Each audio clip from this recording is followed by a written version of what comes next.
Doctor, you talked about diet and how you personalize a diet. Why do you need to do that, and how do you determine which diet for which person? Humans are a very variable species, and we've occupied just about every ecological niche around the world except traditionally, and there was no one living in Antarctica. But you have, for example, the Eskimos lived on an all-meat diet, and they were studied extensively at the turn of the last century and by McGill University between 1929 and 1934.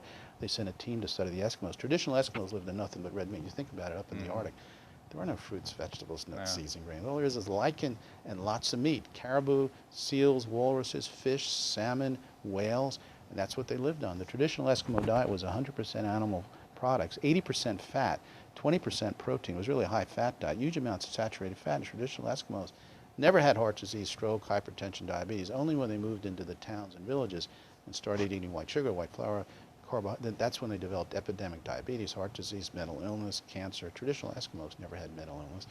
So the humans are very variable. Then you get equatorial peoples who were surrounded by thousands of edible plants, tubers, fruits, nuts, seeds, not as much animal protein. You have the Maasai in Kenya that traditionally lived on nothing but milk and blood and some meat. And they had herds of cattle. When they would drink, the average Maasai warrior would drink a gallon, up to a gallon of raw milk a day with blood, and was a high-fat milk. Then you go up to the high Andes, you've got the traditional descendants of the Incas that lived on a grain-based diet. So humans traditionally adapted to a variety of different diets with varying amounts of animal protein, fruits, vegetables, nuts, seeds, and grains. Polynesians, for example, lived in a completely different diet. It was a coconut-based diet. They ate fish, some wild animals, but a lot of it was coconut-based. They would eat coconut fruit, make coconut oil, drink the coconut milk.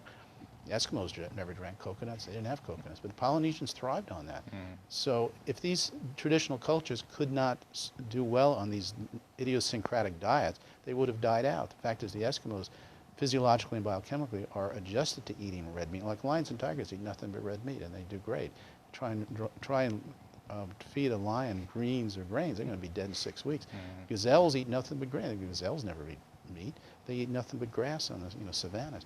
So humans are about as variable. You got the Eskimo lions eating nothing but red meat. The Maasai drinking milk, doing great on milk. Traditional Maasai were extremely healthy, and they drank a gallon of milk a day, raw, of course. You got Polynesians living on coconuts, and they did fabulous, and other things as well. So different groups of humans adjusted to different diets, and the U.S. particularly, we're a melting pot. We're famous as that. We got people that are genetically meat eaters, genetically vegetarians, and everyone in between. And it's absolutely critical to provide the right diet or prescribe the right diet for each patient. Food is fuel. You have a Mercedes-Benz, you put water into it, you just ruined your car. On the other hand, if you have a steam engine, you put diesel fuel into a steam engine, it's going to explode. You put water into a steam engine, it works fine. Well, humans are about as variable. Food is fuel. You have to put the right fuel into the right engine, otherwise it's going to work well. And the right engine for us, the engine that we are requires the right food, the right fuel. Eskimos, genetically based meat eaters, need fatty red meat, and they thrive on it and never get heart disease.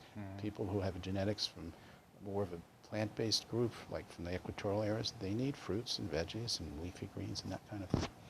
And that you give the body the right fuel, the right food, it works better. Whatever the problem is, be it cancer or toenail fungus, the body will work better with the right food, which is the fuel that keeps us going.